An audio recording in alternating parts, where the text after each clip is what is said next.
Gardez-vous bien de toute avidité. Frères et sœurs, l'avidité ou la cupidité, selon d'autres traductions, ce désir ardent de posséder toujours davantage, d'amasser en continu, de ne viser que l'abondance, le plus et le surplus. C'est le thème de la parabole de l'homme riche que rapporte saint Luc dans l'évangile de ce jour. Elle est précédée par l'intervention d'un inconnu qui interpelle Jésus du milieu de la foule.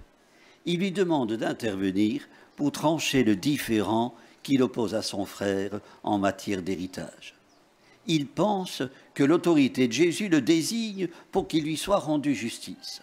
Il se trompe. Jésus refuse d'arbitrer la querelle, lui rappelle qu'il n'est pas venu se substituer aux autorités chargées de faire respecter le droit. Mais il ne s'en tient pas là. S'adressant à la foule, il la presse de se garder de toute avidité. Quel rapport entre l'intervention de l'inconnu spolié par son frère, la véhémente sortie de Jésus et la parabole du riche paysan? L'inconnu était-il frappé d'avidité? Le portrait que brosse Jésus du riche propriétaire est peu flatteur. Il n'est préoccupé que de lui-même. En peu de phrases, il utilise 7 fois le « je » et ne s'adresse qu'à lui-même. Son domaine a bien rapporté. Il ne rêve que de mettre la récolte à l'abri, de construire de nouveaux greniers pour assurer, dit-il, son futur. Perrette, la laitière de la fable de La Fontaine, n'avait pour toute fortune qu'un pot de lait. Elle rêvait du profit qu'elle en tirerait.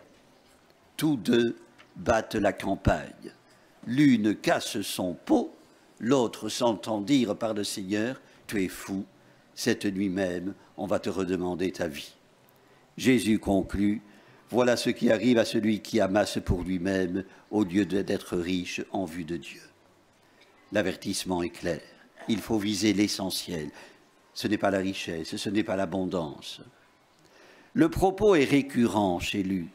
Il dénonce à plusieurs reprises les méfaits de la richesse, rapporte des enseignements de Jésus qu'on ne trouve pas dans les autres évangiles, cette parabole par exemple. L'obsession de l'argent, l'illusoire assurance qu'il donne.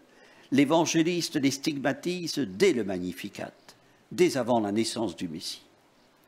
Frères et sœurs, la richesse ferme le cœur et les yeux, elle bouche l'horizon. Il est impossible de servir Dieu et l'argent. En arrière-fond de la parabole, il y a l'idée trop communément partagée par la communauté juive du temps que la prospérité est une bénédiction de Dieu. Frères et sœurs, reconnaissons-le, il est difficile d'être détaché totalement de la richesse. Mais il est autrement difficile de vivre dans la pauvreté. À la misère s'ajoute la honte, et la honte peut conduire à des gestes inattendus, voire saugrenus. Écoutez cette histoire. Une vieille dame sans famille vivait dans le plus total dénuement. Elle décède.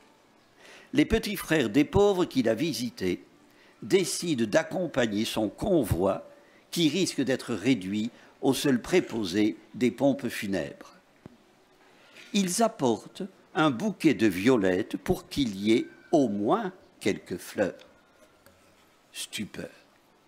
Des fleurs, il y en avait une montagne sur le corbillard. La pauvre vieille avait économisé sou par sou sur sa modique pension des années durant pour s'offrir le luxe d'un enterrement abondamment fleuri, un enterrement de riche.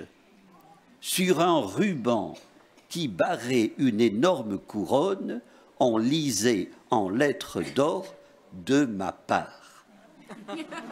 Terrible et pitoyable. Frères et sœurs, le paysan riche était obnubilé par le présent, au point d'en oublier que tout a une fin. La vieille dame crut prendre une revanche sur sa vie de misère. Elle est forte, la tentation de porter un masque, de gagner en considération, d'asseoir sa réputation. Lorsque Flaubert apprit que Baudelaire envisageait de se présenter à l'Académie française, il eut ce mot « Pourquoi vouloir être quelque chose quand on peut être quelqu'un ?» un travers bien commun. Nous désirons tellement être quelqu'un que nous gaspillons nos énergies à devenir quelque chose, à nous créer un personnage qui plaise et fasse illusion. Dans une société matérialiste comme la nôtre, rechercher les choses d'en haut ne va pas de soi, exige un effort considérable et constant, une conversion.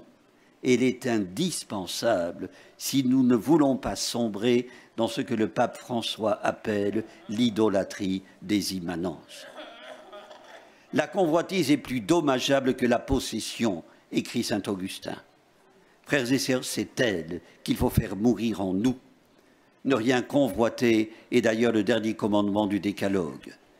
Dit avec les mots de sainte Bernadette, quand on ne désire rien, on a toujours tout ce qu'il faut. Ô sagesse des simples.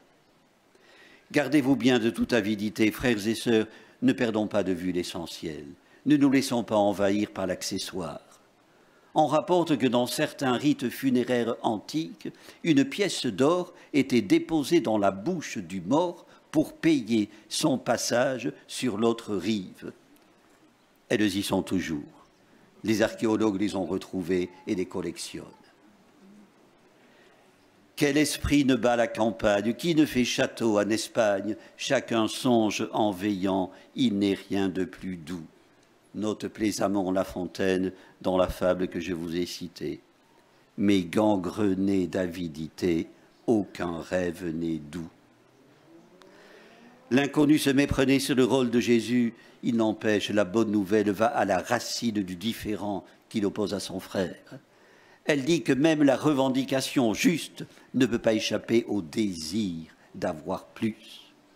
Frères et sœurs, convertissons nos désirs sans nous laisser déterminer par aucune affectation désordonnée, dit saint Ignace de Loyola, dont nous célébrons la fête aujourd'hui. Il a tracé le programme de conversion. Deus semper maior. Dieu, toujours premier. Amen. Amen. Prions le Seigneur.